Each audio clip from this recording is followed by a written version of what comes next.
Hello friends, so in this video we are going to learn about Stateflow, and this particular video is dedicated to learn how you can do the conditional transitions in two states using Stateflow. So firstly we'll open Simulink and then create a blank model and then expand this window and then go to library browser and then go for Stateflow and add this chart. So by double clicking on this chart you will see the Stateflow. Then take the first stage as off, take one more state as on, and then we are going to do a transition from on to off and off to on, and we'll run it to check if all is okay. So till now I've shown you in the previous video. So if you don't understand what is happening here, you can go and watch that video. So in this video we are going to do a conditional transition. So since from on to off the transition is happening unconditionally, since there is no condition here, and from on to off also it is happening unconditionally. So when you're running it, it is very fast and it just keeps on going and going till the stop time appears. So to add a conditional transition, first we'll go to a layer up and then we'll fit to screen, we'll keep it as fit to screen, and we'll double click on it, any black space, and then we will add a pulse generator. So this is going to be our source to our Stateflow, and the data coming from the pulse generator is named as data. You can change this name as pulse or anything, and then we are going to edit the values of pulse generator.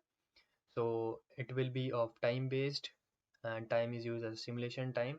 Amplitude we are going to change as 3, period we are going to change as 2, and the pulse width percentage will be of 50%, and there is no phase delay in it.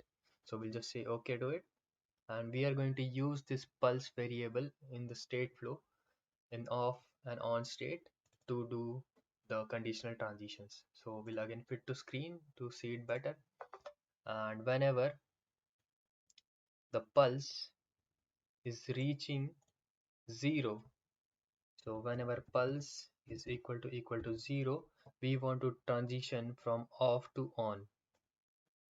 You can also move this to this side, and whenever just click on this arrow and in this question mark and edit this as pulse equal to 3, it will automatically come into the square bracket, the transition from on to off. So whenever the pulse is coming as 0, the value of the pulse is 0, it will transition from on to off, and whenever the value of the pulse is 3, it will transition from on to off.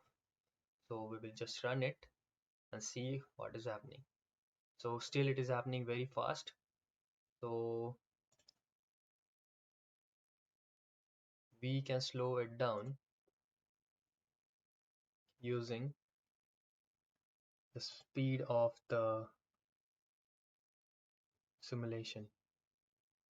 So just click on this run and simulation pacing. If you slow it down to 0.5,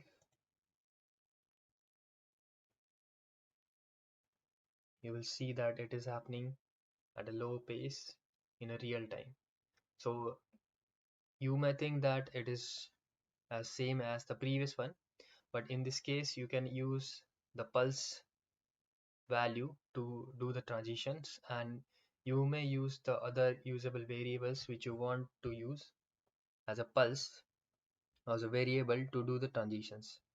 So this is all about the conditional transitions, and there are two more ways which we can do the transition, so that we will see in next video, and thank you for watching.